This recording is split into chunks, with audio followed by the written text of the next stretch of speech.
బాబు పెళ్లి కూతురా అయినా ఆడ కూతురేగా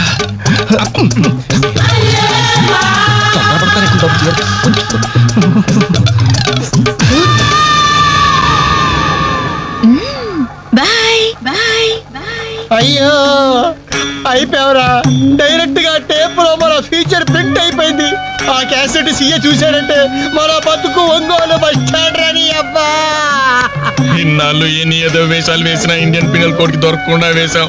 మే పర్వాలేదురా, అక్కడ ఉన్న ఆంటీలు ఆడపిల్లల కాళ్ళు చేతులతో సరిపెట్టుకున్నాం. మీరే ఏకంగా పెళ్లి కూతురు బట్టలు మార్చుకుంటూనే చూస్తారు.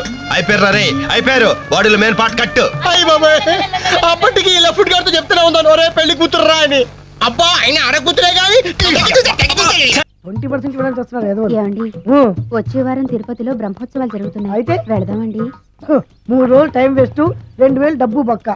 ఏదో టీవీ ముందు కూర్చున్నాం అనుకో, లైవ్ ప్రోగ్రామ్ ఇస్తారు. ఫ్యాన్ కింద కూర్చొని పల్లీలు తింటూ చూడొచ్చు. రేపు ఆదివారం ఏదైనా మంచి సినిమాకి వెళ్దామండి. వారిని 3 గంటలు టైం వేస్ట్, 200 రూపాయలు డబ్బు వేస్ట్. 3 నెలలు కళ్ళు మూసుకోనుకో ఏదో ఛానల్ వస్తుంది, ఇంట్లో కూర్చొని చూడొచ్చు. అవును మర్చిపోయాను, నీకు ఫిష్ బిర్యానీ చేయడం వచ్చా? తినాలుంది. ఎందుకు అనవసరంగా డబ్బు ఖర్చు? ప్రతిరోజు టీవీ చూస్తూ కూర్చోండి, ఏదో ఒక రోజు టీవీ ప్రోగ్రామ్ లో గుమగుమల్లో చూపిస్తారు ఎలా చేయాలో. లొట్టలేస్తూ చూడొచ్చు. మాటల్లో పెట్టి రికార్డింగ్ థియేటర్ వరకు నడిపించుకుంటూ తీసుకొచ్చి ఆటో డబ్బులు మిగిల్చారు. హలో, నువ్వు ఎంత బాగా వాయిస్తావు, ఏం బాగా వాయిస్తావు అనేది నాకు అనవసరం. నీకు ఇచ్చే రిమ్యునరేషన్ లో నాకు 20% ఇస్తావా? అయితేనే ఓకే. Line note. అలా అయితేనే ఓకే. లేవుటి ఇంకోసారి ఫోన్ చేయకు పెట్టే ఫోన్. ఇదిగో నువ్వు పంజాబ్ వెళ్తున్నావు కదా, మా ఆవిడ్ని మాధురి రికార్డింగ్ థియేటర్ లో డ్రాప్ చేసి ఆ తర్వాత వెళ్ళు. అర్థమైందా? అలాగే సార్. ఒక్క నిమిషం ఉండండి. హలో, ఏమైనా నాకు ఈ సొంత ఎందుకయ్యా? నువ్వెంత సీనియర్ అయితే నాకెందుకు? 20% ఇస్తావా? అలా అయితే రికార్డింగ్ థియేటర్ గిటార్ వేసుకుని వచ్చాయి. ఇది ఒక్క నిమిషం. పక్కనే కదా ఇల్లు, నడుచుకుంటూ వచ్చి ఆటోలో వచ్చానని చెప్పి మా బాధ దగ్గర 100 రూపాయలు తీసుకో. మా బాధ చూడకుండా 100 నాకు ఇచ్చి. అది ఇగో ఒక్క నిమిషం. ఇంటి దగ్గరే టీలు టిఫిన్లు తినేసి వచ్చాయి. ఓకే, ఈ పేరు చెప్పి టీలు టిఫిన్లు 3 మారికి చెంది ప్యాకెట్లు, నాకు సిగరెట్ ప్యాకెట్ అని 100 రూపాయలు ఒకేసారి. నువ్వు వెళ్ళి ఇగో, నువ్వు ట్రాక్ పరంగా 2000 రూపాయలు ఇస్తారు, నాకు 200 రూపాయలు కమిషన్ ఇవ్వాలి. ఓకేనా? నేను మీ భార్యనండి. మర్చిపోయాను. నువ్వు వెళ్ళి ఇగో, మా ఆవిడ డ్రాప్ చేసిన వెళ్ళు. మధ్యలో ఎటు మాక వెళ్ళు. మా గురువు గారు కూడా అనవసరంగా పెట్రోల్ వేస్ట్ చేస్తున్నాడు. నడుచుకుంటూ రావచ్చు కదా, ఇంత పెద్ద బండి ఎందుకో. హలో, సన్నగా అరనవ్వే నవ్వగా మతి తప్పి కుర్రోళ్ళే మంచాన పడ్డారే, మతి తప్పి కుర్రోళ్ళే మంచాన పడ్డారే. బ్రేక్ ఎందుకేసావ్? ఆపడానికి. దేనికి? హెల్మెట్ పెట్టుకోవాలి కదా, లేకపోతే ఈ రూట్ లో పోలీసులు పట్టుకుంటారు. హైవే కదా. నచ్చావే నైజాం పోరి నువ్వే నా రాజకుమారి, నచ్చావే నైజాం పోరి నువ్వే నా రాజకుమారి, చిస్తే నువ్వోసారి. మళ్ళీ బ్రేక్ ఎందుకేసావ్? హెల్మెట్ తీయడానికి. పోలీసులు పట్టుకుంటారన్నా? పట్టుకుంటే మళ్ళీ బ్రేక్ అయ్యింది కదా.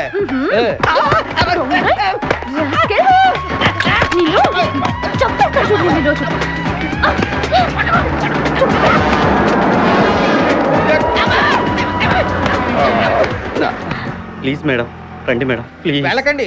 స్కూటర్ అయితే ఓన్లీ టచింగ్సే, కార్ అయితే అక్కడ రేపింగే. మాట వినండి మేడం, మన ఇద్దరు స్కూటర్ మీద వెళ్ళిపోదాం.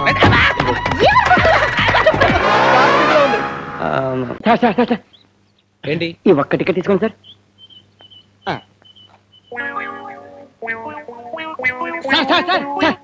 అబ్బా మళ్ళీ ఏంటయా? టికెట్ తీసుకున్నా కదా. అవును, నువ్వేగా తీసుకోమంది. మరి డబ్బులు? ఆ విషయం నువ్వు నాకు చెప్పలేదుగా. చెప్పడం ఏంటి? ఇదేమన్నా సినిమా పాంప్లెట్ అనుకుంటారా? లాటరీ టికెట్ 1 2 రూపాయలు. అయితే వద్దు. సార్ సార్ సార్ సార్ అక్క టికెట్ రేపేట్రా, మీకు తప్పకుండా. ఏమిటి బొప్పే? కాదు సార్, 10 లక్షలు. 10 లక్షలు 2 రూపాయలకి ఇచ్చేస్తావా? ఇంత అమాయకుడు ఏంటయ్యా? అవును సార్, నేను అమ్మాయికుండే. ఓ 10,000 ఇస్తాను, తీసుకో. సార్ మీరెంత మంచోళ్ళు సార్. అవును, నేను మంచివాడిని. వేసేయండి సార్, వేసేయండి. ఇప్పుడు కాదు, 10 లక్షల లాటరీ తగలగానే ఇచ్చేస్తా. ఏంటో నాకంటే ఎరిపప్ప దొరకలేదా? ఇలాంటి టిప్పులు పెట్టుకుని నా డబ్బులు నాకు ఇచ్చేయండి. ఇదిగో నా దగ్గర రూపాయిని తీసుకో. ఏం లేదురా, నా చేత్తో ఎవరికైనా డబ్బులు ఇస్తే వాడు చచ్చిపోతాడు. మరి ఇంకో రూపాయో? అప్పు వడ్డీ పుచ్చు కొడతాగా. మీరు కొట్టతో తిట్టదు కానీ నా టికెట్ నాకు వెనక్కివ్వండి చాలు. Good morning madam. Last ticket madam, రేపెట్రా తీసుకోండి మేడం. పోతేయా నాకు నమ్మకం లేదు. నాకుంది మేడం. నా చేతితో ఇచ్చిన వాళ్ళకి 40 మందికి బంపర్ తగిలే. ఆహా, తక్కువ. ఓకే టికెట్ మేడం, తీసుకోండి మేడం ప్లీజ్. ఎంత? 10 లక్షలు. ప్రైస్ కదయ్యా, టికెట్. 2 రూపాయలు. సారీ అయ్యా, చిల్లర లేదు. ఓ పని చేయండి అమ్మా, ఆ రూపాయలకి ఇచ్చి ఈ టికెట్ తీసుకోండి. మన టచ్చేగా. టచ్చా? అదేనమ్మా, రోజు ఇటు వచ్చి వెళ్తారు కదా, మిగతా రూపాయి రేపు తీసుకుంటాను. యారా, మగాడంటే అలుసు, ఆడదంటే ఐసునా? నేను అడిగితే నో అని చెప్పి ఇప్పుడు ఆవిడకిస్తావేంటి? రూల్ ప్రకారం అయితే నాకే చెందాలి.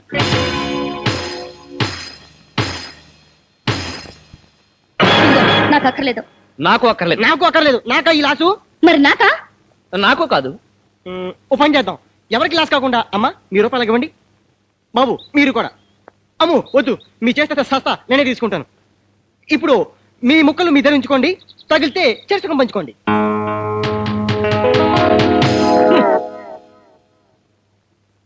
యారా, ఈ ముక్కకి తగులుతుందంటావా? No doubt sir. తెల్లారసరికి అదృష్టం మీ తలుపు ఠక్క ఠక్క అని తడుతుంది.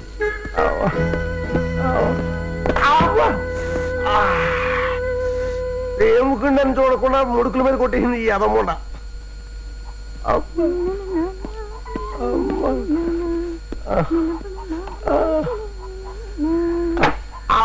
అయ్యో, ఏంటండి ఏంటండి దెబ్బలు? రైలు యాక్సిడెంట్ ఏమైనా అయిందా ఏమిటి? యాక్సిడెంట్ కాదు. నువ్వు వీడియోలో చూస్తున్నావు కదా సినిమాలో, అందులో లాగా ఫైటింగ్ ఫైటింగ్ ఫైటింగా? ఫైటింగే. అసలు ఫైటింగ్ గురించి తెలిస్తే పొజిషన్ చాలా బ్యాడ్గా ఉంటుందేమో. దివాకరం గారు నీకు లోగన్ 4,500 బాకీ ఉన్నాడు గుర్తుందా? ఎందుకు గుర్తులేదండి? మేదడుకో లెగ్గిరిగింది.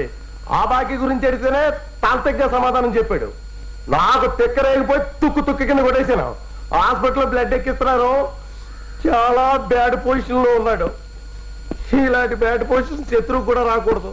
అవును, నువ్వు దివాకరాన్ని కొడితే దెబ్బలు నీకెందుకు తగిలి? సినిమాలో ఫైటింగ్ లో అయినప్పుడు దెబ్బలు వెనక్కి తగులుతాయి. కాశీలో కూర్చున్న చిరంజీవి కూడా తగులుతాయి. ఆ ఫైటింగ్ లో మనం కూడా గోళ్ళు మేళ్ళు తోకడం వల్ల మనకు కూడా 2 పుంజీలు తగిలాయి.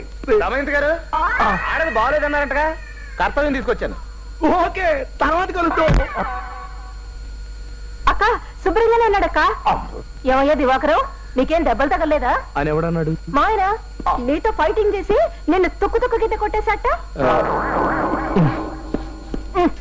అసలు ఏం జరిగిందో చెప్పవయ్యా. దివాకరం గుర్తుందా లేదా నీకు? అసలు ఏం జరిగిందో చెప్పవయ్యా.